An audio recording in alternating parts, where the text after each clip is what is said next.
We're with Themis Klarides, Republican Minority Leader in the House of Representatives. Representative Klarides, we're talking some about these budget issues. We saw that long standoff a number of years ago that led to that budget compromise where it almost seemed like the unification was we all hate Dan Malloy so much and we don't like any of his ideas. That's what brought us together.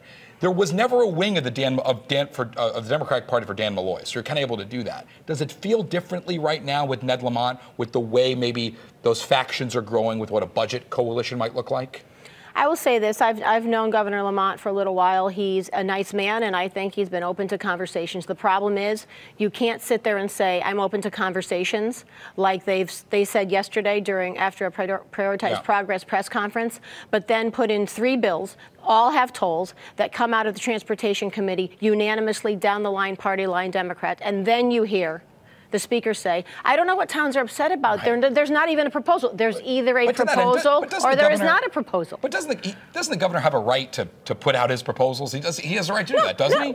Listen, everybody has a right to put out whatever proposal they'd like, whether you like them or not. What I'm saying is, don't say this is not the place to talk about tolls and a plan. Don't say it. Go, let's sit at the table. You didn't sit at the table with us before you put in 3 tolling plans that cost the state of Connecticut $1 billion. Well, with all due respect, is he supposed to sit with you when he's crafting it, or is he supposed to put it out there and then that's the base for conversation? I'm trying to show the hypocrisy of it. When you have not, and I'm not talking just about the governor. I'm really talking about the Democrats in the legislature. And we all talk all the time, so there's lack of talking. But there's a lot of talking, so but does anybody when listening? You're the speaker and you say, I don't know why these towns are so moronic. They're passing these ordinances. We don't even have a proposal. Well, what did you vote for? Well, I guess if you're a town, though, right?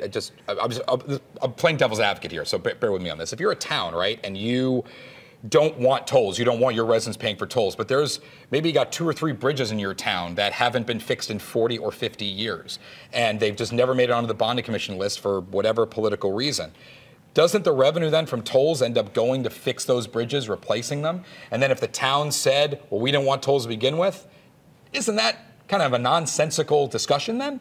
No, because that's only nonsensical if you buy into what my colleagues on the other side of the aisle have said, that the only way to fund transportation is tolls. That's a fallacy. It is not true. Then you have the governor talking in his budget about stopping this car sales tax from going into the Special Transportation Fund. People need to understand that that Special Transportation Fund would be funded over $500 million in the next 3 or 4 years if that bipartisan budget, which is something that both Democrats and Republicans agreed to. Yes. Finally, very quickly, I don't want you to. I don't ask for predictions very often. Do you think something like tolls happens this year with the Democrats forcing it through? I think there's a very serious risk of it not passing on their end, and I hope for the state of Connecticut that we have gone out throughout the state for 12, 13 toll forums. We heard people yell and scream, but that's their right. They want to be for it, they want to be against it, but we are at least listening to people, and the name calling from the Democrat leadership just has to stop. It's very dismissive and not what people elected. Themis Klarides, House Republicans, thank you so much.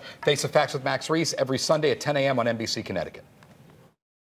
Thanks for checking out Face the Facts with Max Reiss on YouTube. If you want more politics in your feed, be sure to subscribe to the channel and hit that bell to be notified whenever there's a new video.